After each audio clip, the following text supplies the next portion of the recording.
Save depressed monkeys. The core concept of the game is about a story that depressed monkeys fight depression by collecting objects and therapies that would help them feel better. It attempts to make players get familiar with objects for self-regulation and motivate them unconsciously get exposed to those objects that help them remain a healthy mental state in real life. The target audience of this game are young people who are potentially suffering anxiety and depression. According to the NHS, studies show that depression happens once in 10 people at some point during their life in UK. There is a number of research indicate that video games help those depressed people get a better control of their emotion state. The game is designed to be played on web at the first stage. There would be more space and better scope of the whole context of the scenarios while moving around on the screen. This game is a combination of strategy and role-playing. The core mechanic of the game starts with a story about a monkey Kimi. Kimi used to have a perfect relationship until the day his boyfriend left him. Kimi was diagnosed with the first stage of depression. Here objects could help him control first-stage symptoms. When the game starts, the player enables monkeys to move left and right to collect objects within 30 seconds. When the amount reaches a certain limit, the player is able to play in the next level. The more levels players play, the more challenging it will be.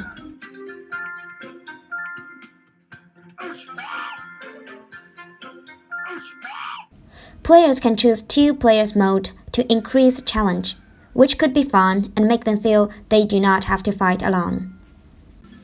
So what is special about this game? Players have to collect all types of objects required with the same amount. They can not only focus on one object but several, so they have to find a balance. The game would bring players a sense of accomplishment once they received a positive feedback, and they could challenge their mark by playing again. They can buy the medicine with the scores they gained from the previous levels and to power up their running speed in the next level.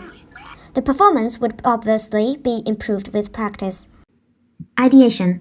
Using the game design tool, I firstly sketched the basic mechanics and came up with the theme of the game, then designed the characters, which are depressed monkeys who are very similar to human. Finally, the objects that improve their mental health and obstacles. Physical prototype and evaluation. Stephen Lardy proposed 5 ways to treat depression, which could be more effective than antidepressants in the long term. Omega-3 can be gained from fish oil. Plenty of vitamin D is contained in sunlight.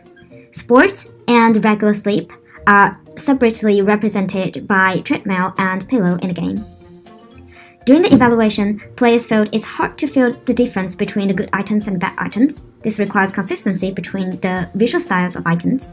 Secondly, participants think the game could be more exciting if the monkey could speed up. The solution is simple. The scores can be accumulated in each level and used as money to buy power-up items. Thirdly, when objects are about to hit players, it would be better if there's a visual feedback than verbal alone. Digital prototype and evaluation. I conducted heuristic evaluation after I finished the digital prototype. Participants seemed to get confused why the monkey had to collect those objects, so I added a story before the game and illustrated context. In addition, the first level, which helped players get familiar how to play the game, seems a bit redundant, so I added a button to enable players to skip this part. This is the end of the presentation. The link of the game is attached. Feel free to play. Thank you.